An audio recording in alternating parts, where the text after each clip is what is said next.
একটা দোয়া আছে যে দোয়াটা, যে কথাগুলো দোয়ার শুরুতে বললে এই দোয়াগুলো কবুল হবে ইনশাল্লাহ, এই বিষয়ে আপনি নিশ্চিত থাকতে পারেন।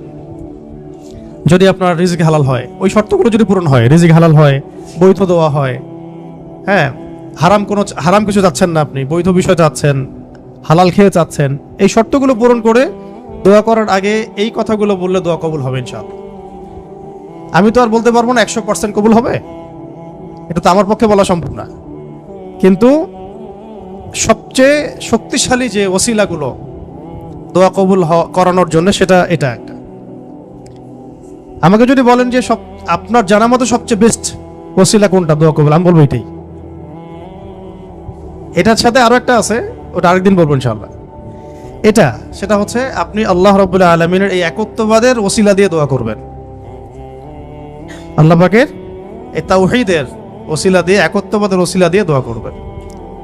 এইভাবে বলা, পরে শুনে আপনারা মুখস্থ করে নিয়েন।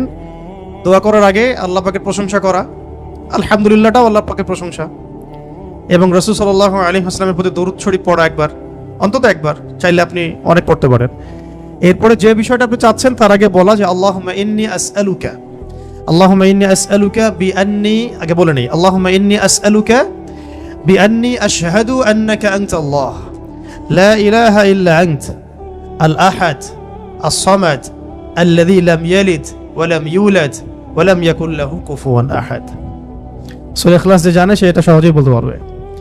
আল্লাহুম্মা ইন্নী আসআলুকা বিআন্নী আশহাদু আন্নাকা আনতাল্লাহ লা ইলাহা ইল্লা আনতাল আহাদ আস সামাদ আল্লাযী লাম ইয়ালিদ ওয়া লাম ইউলাদ ওয়া লাম ইয়াকুল লাহু কুফুয়ান আহাদ। এরপরে আপনি দরুদ শরীফ পড়ে দোয়া করা শুরু করবেন, ইনশাআল্লাহ দোয়া কবুল হয়ে যাবে। তাই যে ওজিফা বলে দিলাম, এখন হাদিয়া তোফা বাড়ায় দিয়েন, ঠিক আছে ইনশাআল্লাহ?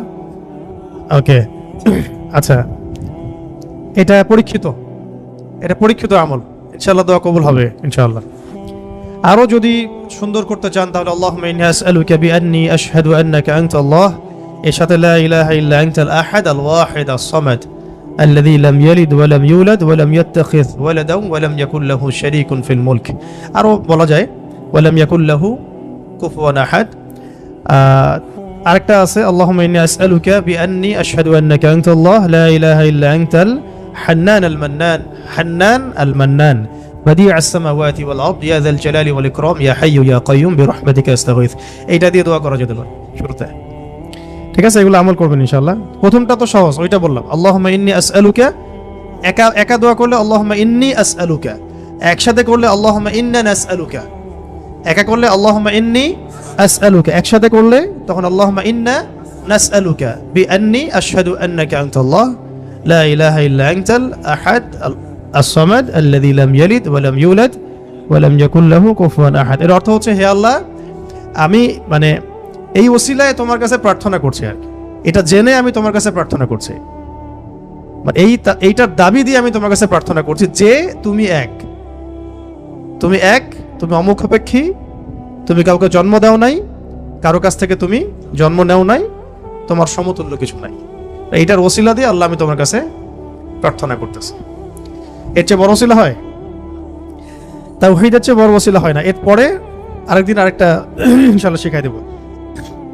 এটা গেল ওই যে বললাম বেলাল রাদিয়াল্লাহু আনহুর অত্যাচারের পরে নাজিল হওয়ার পর আল্লাহ রাব্বুল আলামিন প্রথম জানাই দিলেন যে বলো আল্লাহ রাব্বুল আলামিন এক। এই এক দিয়ে কি হয়েছে? সমস্ত বহুত্ববাদীদের যে ধর্মবিশ্বাসের যে ভিত্তি, এটাকে ভেঙে দেওয়া হয়েছে, ঠিক আছে? 2 নাম্বার হচ্ছে আল্লাহ পাক বললেন যে আল্লাহুস সামাদ, আল্লাহ অমুখাপেক্ষী শব্দটাকে সালাফগণ, আসলাফগণ, আকাবিরগণ অনেকভাবে ব্যাখ্যা করেছেন। আমি একটু এটা পড়ে শোনাই, তাহলে আপনাদের জন্য সুবিধা হবে। অমুখাপেক্ষিতাকে ইমামগণ কয়েকভাবে ব্যাখ্যা করেছেন যে আল্লাহুস সামাদ, এটাকে কয়েকটা ভাগে ভাগ করা যায়। যেমন একটু মনে রাখবেন, যেমন আব্দুল্লাহ বিন আব্বাস রাদিয়াল্লাহু আনহু, হাসান বসরি ও সাইদ ইবনে জুবাইর রাহমাতুল্লাহি আলাইহি বলেছেন যে এর অর্থ হচ্ছে আল্লাহ পাক নির্ভীক, যার কোনো ভয় নাই। আল্লাহুস সামাদ মানে আল্লাহ পাক নির্ভীক, যার কোনো ভয় নাই। এমনিতে আমরা বাংলা বুঝলাম আল্লাহুস সামাদ মানে আল্লাহ পাক অমুখাপেক্ষী, মানে যার কাউকে প্রয়োজন নাই, সমস্ত সৃষ্টির তাকে প্রয়োজন, এবং তিনি সমস্ত সৃষ্টি থেকে অমুখাপেক্ষী, কোনো জরুরত নাই সৃষ্টির কাছে তার। আল্লাহ পাক কারো কাছে রিজিক চান না, কারো কাছে আল্লাহ পাক রিজিক চান না। এমন না যে আমরা সবাই আল্লাহর ইবাদত করলে আল্লাহ পাকের শক্তি বেড়ে যাবে, মোটেই না। আল্লাহ পাক যেমন ছিলেন তেমনই থাকবেন। আবার এমন না যে সব মানুষ যদি কুফরি করা শুরু করে আল্লাহ পাকের শক্তি কমে যাবে, কখনোই না। মানে এই পুরো বিশ্ব জাহান সৃষ্টি করার আগে আল্লাহ যেমন ছিলেন, আজও তেমন আছেন, চিরকাল তেমন থাকবেন। আল্লাহ পাক অমুখাপেক্ষী। অমুখাপেক্ষী মানে কারো প্রয়োজন নাই। এই জন্য একটা দোয়ায় আমরা বলি না যে আল্লাহুম্মা কফিনি বিহালালিকা আন হারামিক ওয়া আগনিনি বিফাদলিক আম্মান সিওয়াক, মানে আল্লাহ আপনি আপনার হালাল দিয়ে হারাম থেকে আমাকে বাঁচায় দেন, এবং আপনি ছাড়া বাকি সমস্ত বিষয় থেকে আমাকে অমুখাপেক্ষী রাখেন। তা আমরা যদি আল্লাহর প্রতি মুখাপেক্ষী হই, তাহলে অন্য মাখলুকের প্রতি আমরা কি মুখাপেক্ষী হব? তা আমরা সবার থেকে অমুখাপেক্ষী হয়ে গেলাম। আল্লাহ পাক তার পুরো সৃষ্টি থেকে কি অমুখাপেক্ষী। এটাকে as-সামাদ শব্দ দিয়ে ব্যাখ্যা করা হয়েছে। তো ইমাম আব্দুল্লাহ বিন আব্বাস রাদিয়াল্লাহু আনহুর ব্যাখ্যায় বললাম যে এটা বলা হচ্ছে যে তার কোনো ভয় নাই, তিনি নির্ভীক, তার কোনো ভয় নাই। ইমাম শাআবী রাহমাতুল্লাহ আলাইহি বলেন যে সামাদ হচ্ছেন তিনি যিনি পানাহার করেন না। এক এক স্কলার এক একভাবে আসলাফগণ ব্যাখ্যা করেছেন। ইবনে জুবাইর রাদিয়াল্লাহু রাহমাতুল্লাহ আলাইহি বলেন যে as-সামাদ শব্দের অর্থ হচ্ছে তিনি সমস্ত গুণ এবং কর্মে নিখুঁত, তিনি সমস্ত গুণ এবং কর্মে নিখুঁত। হযরত কাতাদা রাহমাতুল্লাহ আলাইহি বলেন যে সমগ্র সৃষ্টি জগৎ ধ্বংস হওয়ার পর যিনি বাকি থাকবেন তিনি হচ্ছেন as-সামাদ। সমস্ত সৃষ্টি জগৎ ধ্বংস হয়ে যাওয়ার পরে যিনি, যার অস্তিত্ব থাকবে তিনি হচ্ছেন as-সামাদ। সমাদের কত ব্যাখ্যা তারা করেছেন, ঠিক আছে। তারপরে ইকরিমা রাহমাতুল্লাহ আলাইহি বলেছেন যে যার উপর কারো মর্যাদা নাই তিনি হচ্ছেন as-সামাদ, যার উপরে কারো আর মর্যাদা নাই তিনি হচ্ছেন as-সামাদ। তারপরে ইমাম রাজি রহমতুল্লাহ আলাইহি বলেছেন সামাদ হচ্ছেন তিনি যার উপরে কখনো কোনো বিপদ আপদ আসে না। সামাদ হচ্ছেন তিনি যার উপরে কখনো কোনো বিপদ আপদ আসে না। তারপরে আবুল ওয়াইল শাকিক ইবনে সালামা রহমতুল্লাহ আলাইহি বলেন যে সামাদ হচ্ছেন তিনি যিনি সর্বত্র তার কর্তৃত্ব প্রতিষ্ঠা করতে পারেন, সর্বত্র যার কর্তৃত্ব তিনি প্রতিষ্ঠা করতে পারেন। কারো মতে, কোন কোন স্কলারের মতে সামাদ হচ্ছেন তিনি যিনি, সামাদ হচ্ছেন তিনি যার কাছে সমস্ত মাখলুককে প্রয়োজন পেশ করতে হয়, যার কাছে সমস্ত মাখলুককে প্রয়োজন পেশ করতে হয়। আর আরেকজন স্কলার তিনি বলেছেন সামাদ হচ্ছেন তিনি যিনি সমস্ত দোষ ত্রুটি থেকে মুক্ত, সমস্ত দোষ ত্রুটি থেকে মুক্ত। এগুলো আরো বিস্তারিত আপনারা পাবেন তাফসীরে জালালাইনের মধ্যে আছে, ঠিক আছে। এখন এই সামাদ শব্দ দিয়ে তাহলে কি করা হচ্ছে? ওই বহুত্ববাদীদের পর যাদের ধর্মবিশ্বাস কিছুটা বাকি থাকে তাদের ভিত্তিটাকে ঘুরিয়ে দেওয়া হচ্ছে। তো ইলাহ হতে হবে এমন যার কোনো ভয় নাই, যার কোনো ভয় তাকে কখনো স্পর্শ করে না। ইলাহ হতে হবে এমন একজন সত্তাকে যিনি কারো মুখাপেক্ষী নন। যত যত স্ট্যাচু আছে এগুলো তো মুখাপেক্ষী, ওকে তো বানানো হয়েছে, সে তো নিজেকে বানায় নাই, সে কারো মুখাপেক্ষী, সে তো খালেক না, সেও মাখলুক।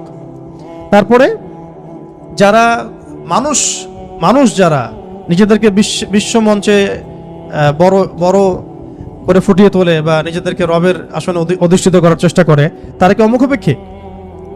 তারাও মুখাপেক্ষী, সবই মুখাপেক্ষী। আবার যে ধর্মবিশ্বাসে চলছে তারা কি অমুখাপেক্ষী? নাসারাদের ক্ষেত্রেও সেম, তারা মুখাপেক্ষী। মাজুসিরা তারাও এমন ইলাহের উপাসনা করে যারা মুখাপেক্ষী। শুধুমাত্র মুসলিমরাই এমন একজন ইলাহের উপাসনা করে বা ইবাদত করে, উপাসনা না ইবাদত করে, যিনি অমুখাপেক্ষী, সমস্ত ত্রুটি থেকে মুক্ত, বিচ্যুতি থেকে মুক্ত, যিনি সমস্ত দোষ ত্রুটি থেকে মুক্ত, যিনি হচ্ছেন কারো কাছে কিছু চান না, সবাই তার কাছে চায়, যাকে কখনো বিপদ আপদে স্পর্শ করে না, যিনি পানাহার করেন না, যিনি তার সৃষ্টি এবং কর্মে নিপুণ, এবং যার উপরে কারো কোনো মর্যাদা নাই। এবং যখন সৃষ্টি জগৎ ধ্বংস হয়ে যাবে যিনি বাকি থাকবেন তিনি হচ্ছেন আল্লাহ রাব্বুল আলামিন। তো এখানে as-সামাদ শব্দের অনেক গভীর কথা আছে, ব্যাখ্যা আছে আর কি। এগুলো ইনশাআল্লাহ আমরা আরো পরে আলোচনা, পরের সেশনে করবো ইনশাআল্লাহ। আজকে আমরা একটু কোড আলোচনা করতেছি। 3 নম্বরে আল্লাহ রাব্বুল আলামিন বলেছেন যে বলুন হে নবী যে আল্লাহ তিনি লাম ইয়ালিদ ওয়া লাম ইউলাদ। বলুন তো, সামনে কমন নেওয়া হয়েছে, কুল বলুন, বলুন আল্লাহ এক, আল্লাহুস সামাদ, আল্লাহ আস-সামাদ, আল্লাহ অমুখাপেক্ষী। আপনি বলে দিন হে নবী যে লাম ইয়ালিদ ওয়া লাম ইউলাদ। লাম ইয়ালিদ তিনি জন্ম দেন নাই, লাম ইয়ালিদ মানে তিনি জন্ম দেন নাই। এটা দিয়ে কাদের ভিত্তি ভেঙে দেওয়া হলো? ওই যারা আল্লাহর পুত্র সাব্যস্ত করে, কন্যা সাব্যস্ত করে, ওদের ধর্মবিশ্বাসের ভিত্তি ভেঙে দেওয়া হলো। লাম ইয়ালিদ তিনি জন্ম দেন নাই। তো এমন একজন সত্তাকে আল্লাহ হতে হবে যিনি কাউকে জন্ম দেন না কখনো। আমরা এই দুনিয়াতে যা দেখছি সবকিছু কিন্তু জন্মিত বা জন্ম দিচ্ছে বা জন্মিত। মানুষের কথা বলেন, আপনি যে কোনো মাখলুকের কথা বলেন, এমনকি প্রকৃতির যে বিষয়গুলো আমরা দেখি এগুলো তো জন্মিত আর কি, মাখলুক, এগুলো কোনো না কোনো জায়গা থেকে আসছে। তো আল্লাহ রাব্বুল আলামিন হতে হলে এমন একজন সত্তা হতে হবে যিনি কাউকে জন্ম দেন নাই। ওয়ালাম ইউলাদ, এটা আরো কঠিন, এটা আরো কঠিন। কেউ জন্ম দেয় না সেটা একটা হতে পারে, একজন ধরেন মহিলা আছে জন্ম দেয় নাই সন্তান, তো সে তো কারো কাছ থেকে জন্মিত হয়েছে। দেখে দুইটা রাস্তাই বন্ধ করে দেওয়া হলো যে আল্লাহ হতে হবে এমন একজন সত্তাকে যিনি না জন্ম দিয়েছেন না কারো কাছ থেকে জন্ম নিয়েছেন। এটা আরো কঠিন, এবং এই কাঠিন্যের মধ্যে কোনো সত্তা পড়তে পারে না আল্লাহ ছাড়া। এই মানদণ্ডে আল্লাহ ছাড়া অন্য কোনো সত্তা কখনো পড়তে পারে না, যিনি জন্ম দেন নাই, কারো কাছ থেকে জন্ম নেন নাই।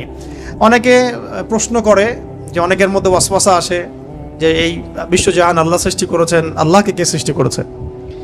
নাউযুবিল্লাহি মিন যালিক। নবী সাল্লাল্লাহু আলাইহি ওয়াসাল্লাম বলেছেন, যখনই এমন কোনো চিন্তা আসবে, এই চিন্তা শয়তান ঢুকিয়ে দেয়, যখনই এমন কোনো চিন্তা আসবে সেজন্য পরে আউযু বিল্লাহি মিনাশ শাইতানির রাজিম, এবং ঈমান পাকাপোক্ত করার জন্য যেন পরে আমানতু বিল্লাহি ওয়া রুসুলিহি, আমানতু বিল্লাহি ওয়া রুসুলিহি, রুসুলিহি বহুবচন, আমানতু বিল্লাহি ওয়া রুসুলিহি।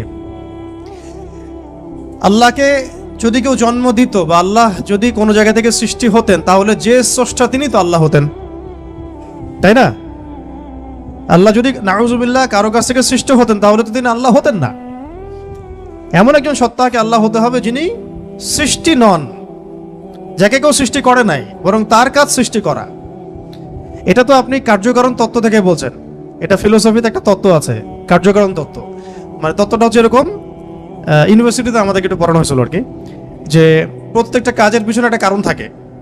আসলে তাই, কিন্তু প্রত্যেকটা কাজের পিছনে একটা কারণ আসলেই থাকে। শয়তানির পিছনেও কোনো না কোনো কারণ তো আছে, কেন শয়তানি করতেছে এটা কারণ তো আছে। প্রত্যেকটা কাজের পিছনে একটা কারণ থাকে। এই তত্ত্বটাকে তারা বলতো কার্যকারণ তত্ত্ব আর কি। তো এই তত্ত্ব থেকে তারা এই প্রশ্নটা উত্থাপন করেছে যে তাহলে আল্লাহকে কে সৃষ্টি করেছে? ঠিক আছে, এখানে এই তত্ত্বটা নিজেই তার দোষে ত্রুটিযুক্ত আর কি। আল্লাহকে যদি কেউ সৃষ্টি করে তাহলে তো সে আল্লাহ হবে, তাকে কেউ সৃষ্টি করলে সে আল্লাহ হবে, তাকে কেউ সৃষ্টি করলে সে আল্লাহ হবে। এইভাবে আপনি কোথায় গিয়ে শেষ করবেন? যেখানে আপনার চিন্তার জগৎ শেষ হবে সেখান থেকে আল্লাহ রাব্বুল আলামিন শুরু হবেন ইনশাআল্লাহ। ব্যাপারটা এরকম। তো আল্লাহ রাব্বুল আলামিন কাউকে জন্ম দেন নাই, কারো কাছ থেকে জন্ম নেন নাই।